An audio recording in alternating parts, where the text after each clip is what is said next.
Today is the day, everybody. We're going to get our Escort fixed. I want to show you the active leak. I don't know if you can see it very well. It's coming right from that transmission shaft seal down there in the back. I don't know how long it's been leaking, but you can see it's actively dripping. This is why we need to fix this, because this damn thing will run out of transmission fluid within a mile of where we're going. So I'll show you what we got done so far. Got the nut pulled off.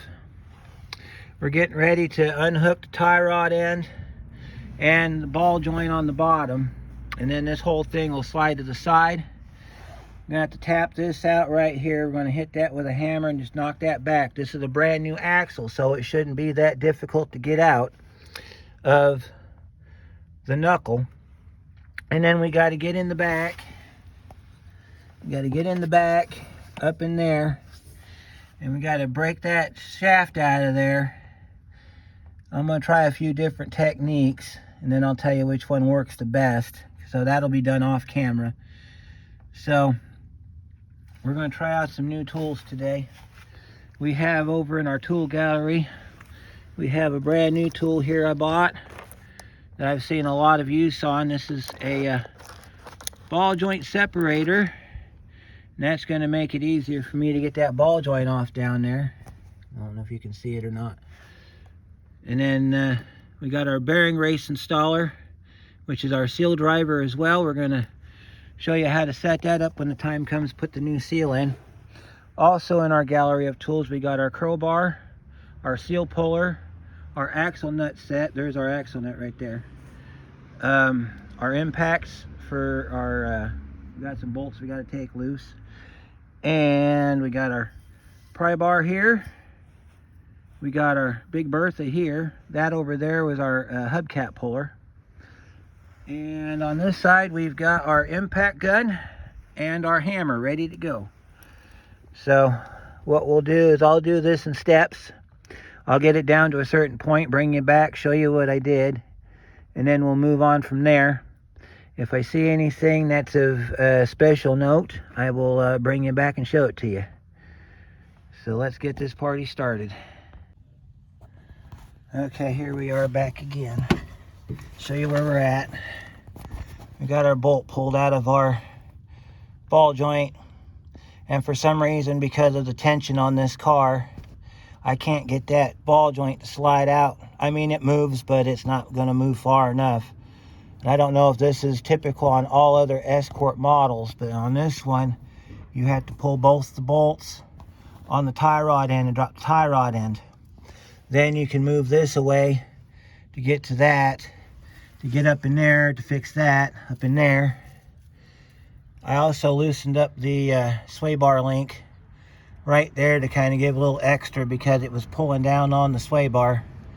So that's where we're at so far. This is an 18 millimeter. That's an 18 millimeter. They're reusable. Just make sure that when you put them back in that you torque them correctly. And another note is if you're doing this on a jack with jack stands, put your jack underneath that transmission brace right there to jack the car up. Don't put it underneath the lower control arm in the back right here like I normally do, because what happens is it comes apart fine, but when you go to put it back together and you're trying to pry down on this lip right here to put the ball joint back on, your jack's in the way.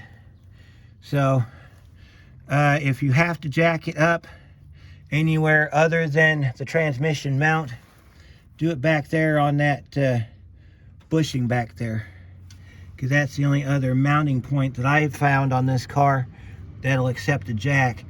Also, put it on jack stands. I don't have it on jack stands right now, but I will most likely get them installed here momentarily. But here we are. This is where we're at. So I'll get this ball joint dropped off, and then I'll bring you back here in a little bit and show you what we got going on. All right, we got our ball joint out. There's our ball joint. Bolt goes like this. Get down in here. Goes like that. There's a bolt that goes across here in the clamp on the knuckle. This one's short shredded. It's 15 millimeter. But the good news is it comes with a nut so I can take this nut over and get it taken care of. So show you where that goes. Goes right down in here. There's your back hole, there's your front hole. And so our axle's loose, so I'm gonna knock that through. Good news is it doesn't look like we're gonna have to pull the tie rod end, but that's still a possibility depending on what's going on. I wanted to show you I got my jack stand underneath ready to rock. And so we're gonna knock this out real quick. Okay folks, I went and got the slide hammer with our tool on the end of it from the parts store. This little cup right here, that slides in the back up in here where my hand is, pulls that axle out. Now you can see how much of a gap my hand is. Okay, my middle finger is touching the seal. Okay, so I think what we might have here is the wrong axle for this car, because when this axle is seated all the way in, it's right up against the seal, and therefore it's not going to leak because it has nowhere to go.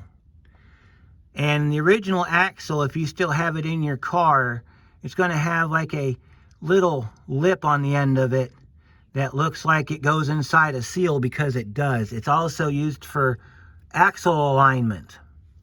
And I noticed with this car, it started jerking really bad after I put this axle in. So I don't think this is the right axle.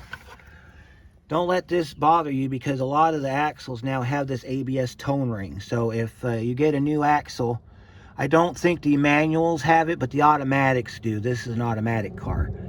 So I'm gonna see if I can pull this axle out, maybe 2 hits of the slide hammer, and then I'll lay it down on the ground. We'll take a look at it. I've got another axle coming in tomorrow from another store, so we'll compare the two, and then we'll get our seal pulled today and get the seal changed, because I'm pretty sure it's smoked. And we'll bring you back when I got this out. Okay, we got the axle out. This here is going to be how you're going to do it if you have no straight travel, because that tool requires a straight ahead shot. Let me show you our seal. Get our light on it here so you can see what we're doing here. That's your seal, folks, right there, that black thing. And it looks like the seal did not get nicked. However, the bevel, you see this bevel around here?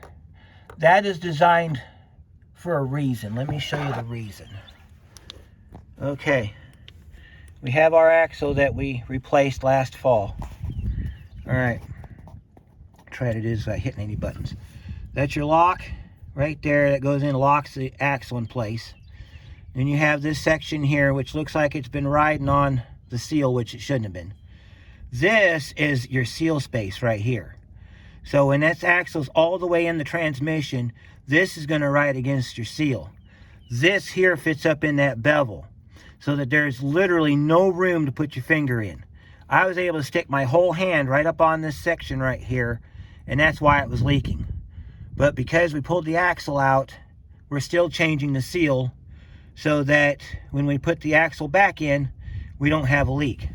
Now I've got another axle coming in tomorrow from the parts store.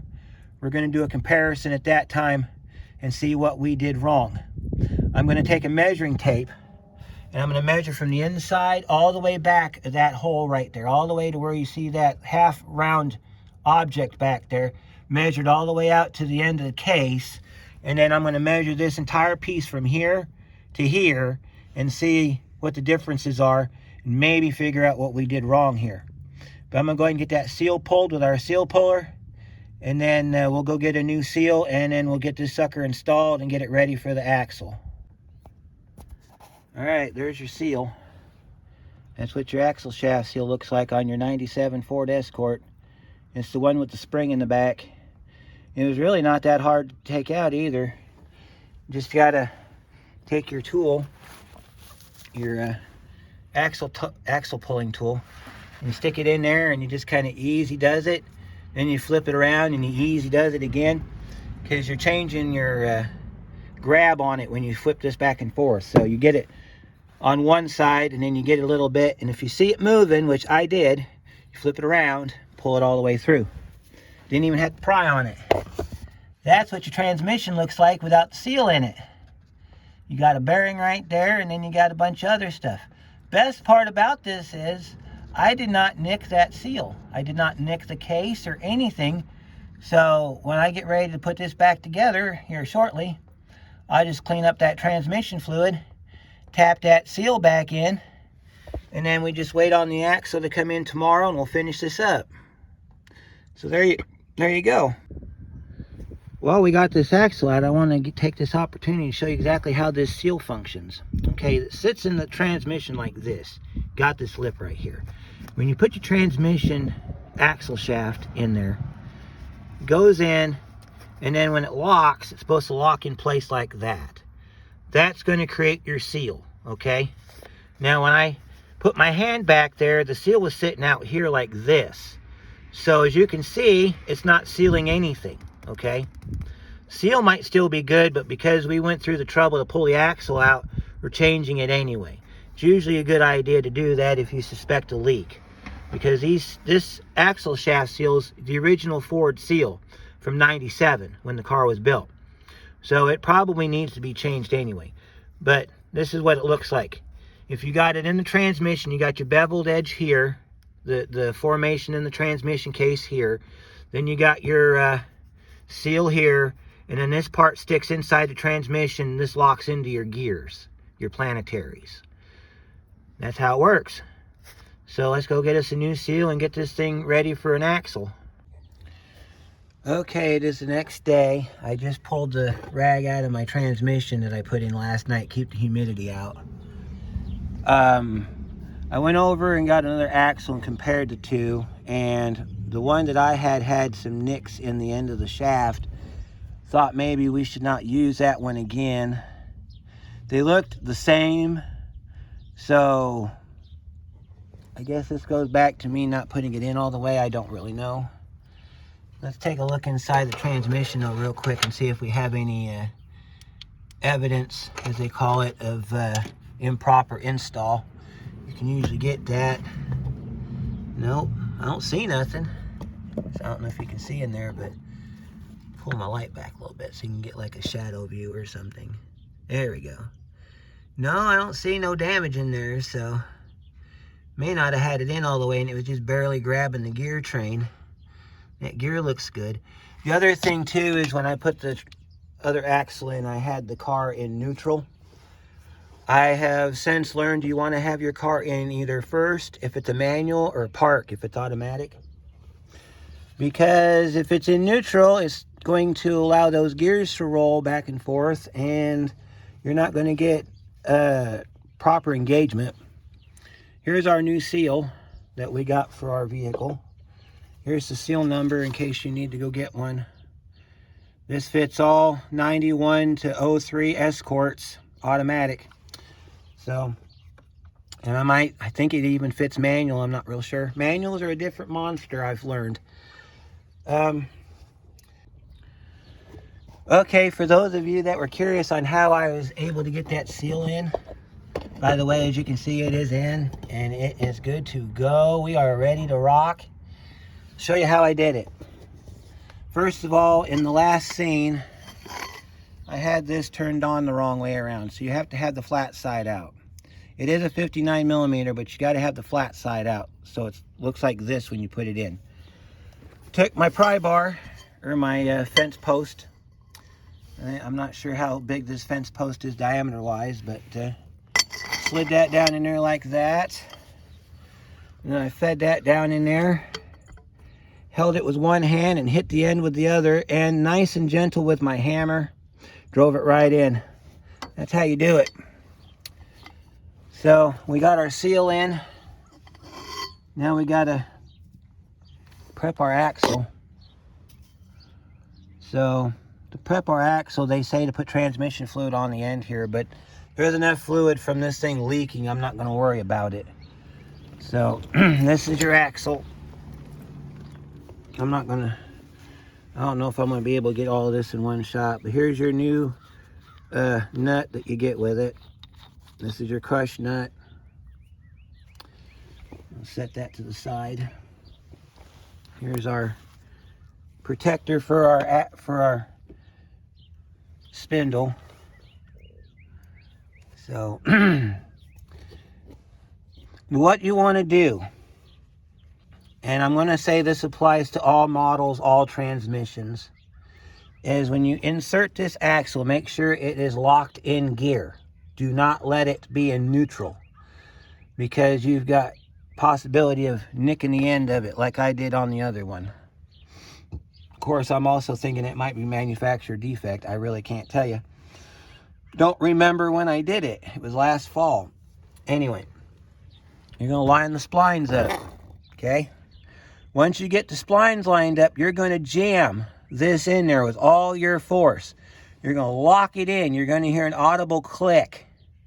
When you do, take your hand, put it in between the axle and the transmission. If you can fit your whole hand in there, it is not in all the way. You have to drive it further. So if you're able to hit it in there with a hammer, please try to do that. If you're able to grab the end of the axle, like down in here, and just kind of force it in, do that.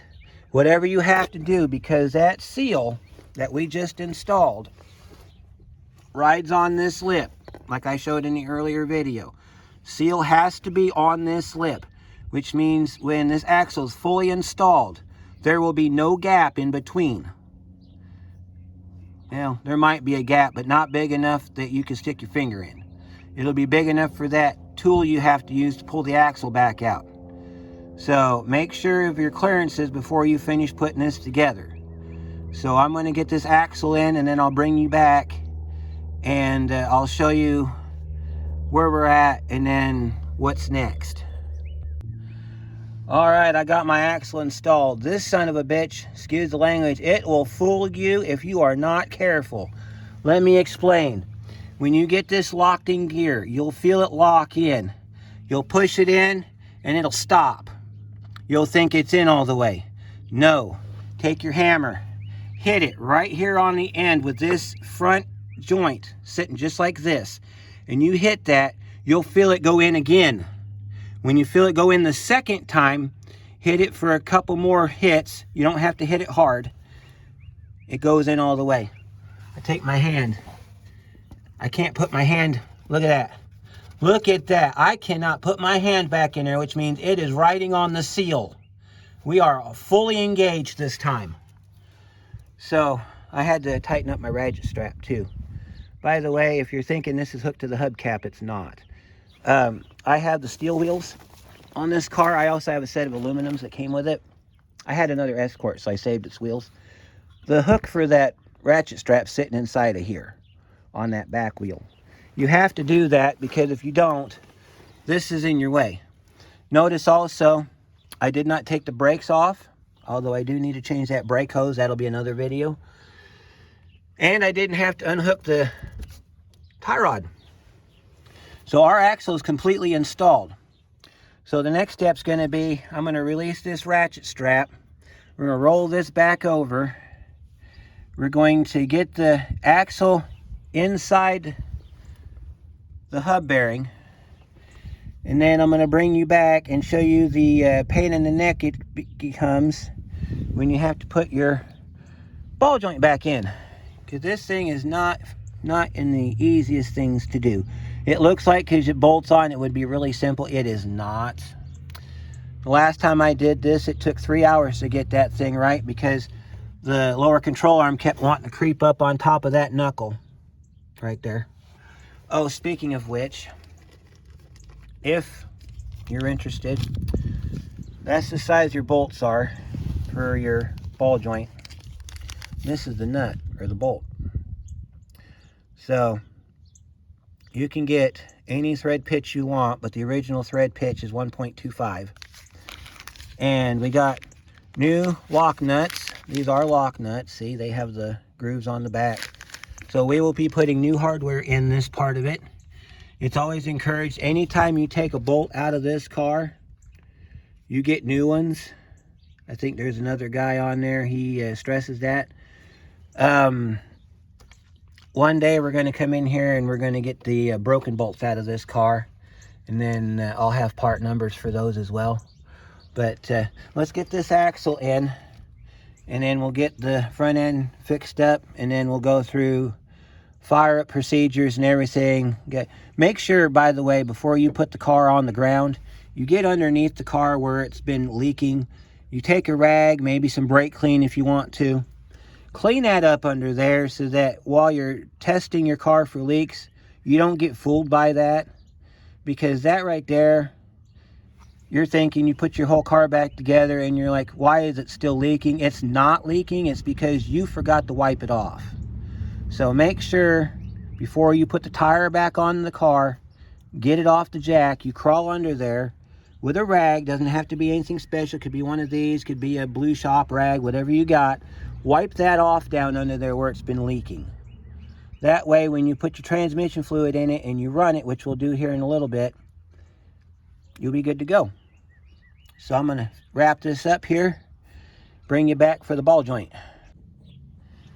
Okay, after some manipulation, we got our axle started. You can see it in the back here. It's in the shaft where it needs to be. So here comes the fun part. You might be able to get to see it here in a minute. I'm going to try to get this thing to where you can see what's going on here. All right, you're looking at the lower control arm and the knuckle for the ball joint. This is how you're going to get your ball joint back in your car. Let's see if I can do this without screwing it up. First of all, you disassemble your ball joint. Take the nuts off of it. Then you got your ball joint. Take your ball joint. Slide it up in here first. You want to do that. Don't put the nut and bolt in it yet. Just put this in the car. Because what's going to happen is, you get this up in there, you're going to get your back bolt. So you're going to roll this forward. And then you got to shove this back till you get your back bolt in the hole. And sometimes that's easier said than done. Ugh. Last time I did this, I had to have a bottle jack under the rotor to pick up on this strut because I couldn't get the clearance I needed to get this bottom in. So what you're going to need to do, and I didn't bring it out, you're going to need to get a crowbar. And you're going to have to put the crowbar in and pry down on this lower control arm. That's why you can't have anything over here on the side, because it's going to restrict your movement. And I got crap all over my ball joint. It's okay. As long as it doesn't go in the boot, you're fine. I hear people all the time saying, well, what if you get it all over the outside? Doesn't do any good. You get road salt all over it. If you drive in the northern states, those of us in the northern states, we know what we're talking about when we talk about road salt. So let me wrap this up here. I'll bring you back and show you what it looks like before we tighten it down. Okay, so what I had to do here was take your crowbar, get the back one started. I wish I would have recorded it. But you got to basically put your crowbar between your axle shaft and your lower control arm. Pry down on it till that bolt drops through. Now I got both my bolts in. My tie rod's where it needs to be. Not tie rod. Ball joint is where it needs to be. We can put our nuts on it now. Got your nut.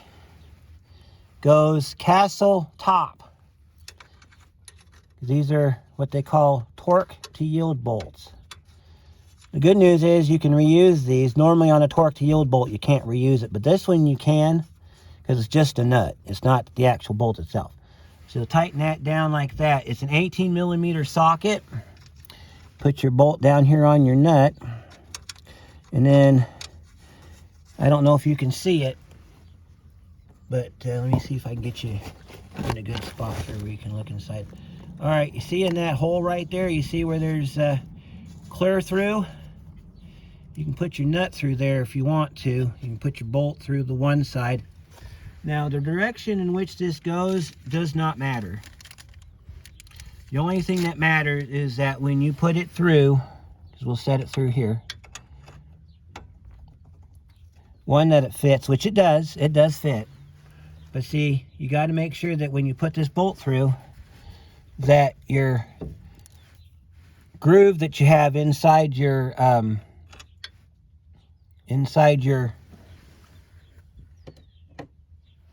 your ball joint. Yep, the groove on the ball joint gives you the ability to go through the hole. So I'll wrap this up, I'll bring it back, show you what it looks like, and then we'll go over the next step.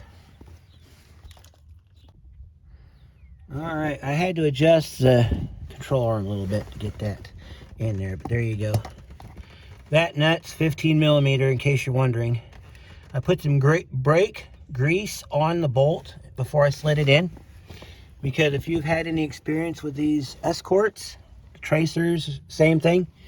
Anytime you have a through bolt, like say this through bolt here, I promise you, what could be a 2-hour deal is going to take you all week, because either this end's going to snap off, this end's going to snap off, or it's going to get itself rust welded inside the opening. So to prevent that from happening, because I'll probably have to do something on the front end again one day, I put some grease. You can use bearing grease, brake grease, whatever you got, not PB Blaster. Do not use PB Blaster or WD-40. They're not meant for this. But I put some brake grease in there. I got that adjusted to where it was working the way it's supposed to work. And then I used a nut and pulled the bolt through. So now I got to tighten up my sway bar link. Sway bar link, you can tighten it up. Well, I think that's more or less personal preference, because these are the adjustable type. You can tighten that down till your rubber's smashed, which is what a lot of people do. Or you can tighten them down until it starts to feel tight on the nut, and then drive it, and if it doesn't feel right, then come back in here and tighten it up some more. This really needs to be adjusted with the car on the ground, because you have to have full weight of the car on the ground in order to get this right. But just for the sake of getting the car done, I'm just going to tighten that up real quick. I think that's a 14 millimeter. Let's find out real quick. Yep, 14 millimeter. And you want to get your ratchet without your piece on the end. Just want to tighten that down a little bit. Now, one thing you might want to invest in if you're going to work on these kind of cars are some ratcheting wrenches, and you want to invest in some extensions. Not extensions, but like deep sockets. There's a few spots on this car where you could benefit from having a deep socket. And there really should be a nut down there that you're going to have to put your... because I think this thing's just turning it. Yeah, it's just turning it. So let me go ahead and tighten this down, and then we'll see what else we got to do before we put the wheel on. Alright, we got that tightened up. Next step, we're going to pull our axle through our spindle. Want to show you something in case you didn't notice. This edge here also has a seal on the inside of it. You can kind of see the lip right there. That's your bearing seal. So whenever you change the bearings on this car, you have to change that seal. That seal does the same thing that the inboard seal does. This is the outboard seal. This seal rides against the axle right there where my finger's at, and keeps all the garbage out of the inside of this bearing. So when you get ready to put this together, which we're going to do right now, you're going to get to see some live action here, folks. Doesn't happen often on this channel, but I'm hoping to change that. That's a whole other day, though. As you can see, I haven't driven it in a while because I didn't want to destroy my car. I love this car. This car means a lot to me. And the last thing I want to do is drive it to the point where it falls apart and destroys itself. So, 32 millimeter on the end of your socket, or on the end of your ratchet, and just kind of tighten that down. Now what we're doing here is we're just going to pull the axle into the spindle, and we're going to just get it tight, but not torque tight. Torque tight will happen when the car's on the ground. That's the easiest and safest way to do this. Torque value on this nut is 210 foot-pounds. So in order to do it with a torque wrench and have it right, you're going to have to break it up into two separate torque values, with your lowest value first, and then you do the highest value second. So if you want to divide it up, you do like 100 on the first pull and then 110 on the second pull. There's your 210. So, all right, we got it tight. You see the axle rotated the rotor. So we're going to pull our nut off, or our socket off. We're going to roll to the back. And we are set inside our seal. So, by the way, that's our transmission fluid down in there. This car's got 188,000 miles, and I don't think the fluid's ever been changed. But with that being said, I'm not changing it because the minute that I do, we're going to start having issues with it slipping. Because one thing that you will find out is that if you get fluid and it's shiny, it's going to have your friction surfaces in it, and you're going to start having slipping problems. So, but as much fluid as this is used lately, it might actually get new fluid, a fluid change inadvertently, because I think I put 2 quarts in it when I parked it. I had to put 2 quarts in it to move it. They've leaked out on the ground. This is the 4-quart system, so it might actually get a fluid change. All right, so you see all that garbage up in there? You see where it's all been dripping and stuff? That's what we're going to work on next. We got to get that cleaned off so that when we put this on the ground, you got to clean all this off up in here. Don't worry about crap falling in your drain bucket, because you're going to dump that out anyway. Got to make sure you get all the drippy drips off of here, because this car does not leak. It's 97, it does not leak. It looks like it might have leaked at one point, but when I got it, it did not leak. So you want to get all evidence. In my Patreon video, I'll explain what evidence means. So be sure to subscribe to my Patreon. I'll give you little tidbits in there about how things work and everything. Stuff you can't see out here on the regular channel. So we got all of our area cleaned up here, got all of our bolts area cleaned up. We wiped off the transmission end before we put the seal in, and then after we put the seal in, I wiped it down again. And then I also wiped it down before I put the transmission axle in, so it's been wiped down enough times. I'm confident in it's not going to go anywhere as far as being dirty goes. All right, so the next step, we get our tire put back on, and then we get the wheel torque, 80 foot-pounds. I think 80 foot-pounds.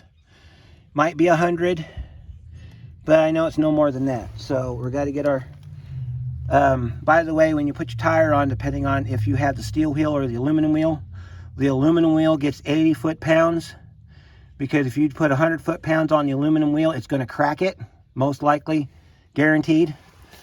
Let's get our toolbox put back together here. So steel wheels get 100. You just want to go click, click, and then go around it. There's, when you do the torque on these tires, 1, 2, 3, 4, just like that. Or you could go 1, 2, 3, 4. And then when you check the torque, when you've torqued them all down, you can go 1, 2, 3, 4, or 1, 2, 3, 4. Whichever way you want to go with it, just as long as your torque's done. If you have hubcaps, your hubcap should still be off your tire, because you had to take it off to get this nut broke loose. That's something I didn't mention before. When you go to break this nut loose, that bar that I used on my seal driver, you're going to need one of those and your big half drive ratchet, and you're going to have the car sitting on the ground, and you have to pull like Jesus to get that thing to come loose. But you can do it. You don't need an impact. I've done it. So let's go ahead and get our tire on so we can get this nut tightened up. We'll get the car on the ground. Then I'll show you what we have to do next, which is very critical. All right, last part of this job on this part of it. You got to smash it right in there. You can use a chisel like this. If you don't have one of these, you can use a flathead screwdriver. I'm going to show you how to do this. My camera does not fall off my leg here. All right, you take your tool, put it like that, grab your hammer, and you're going to smack that sucker down like this.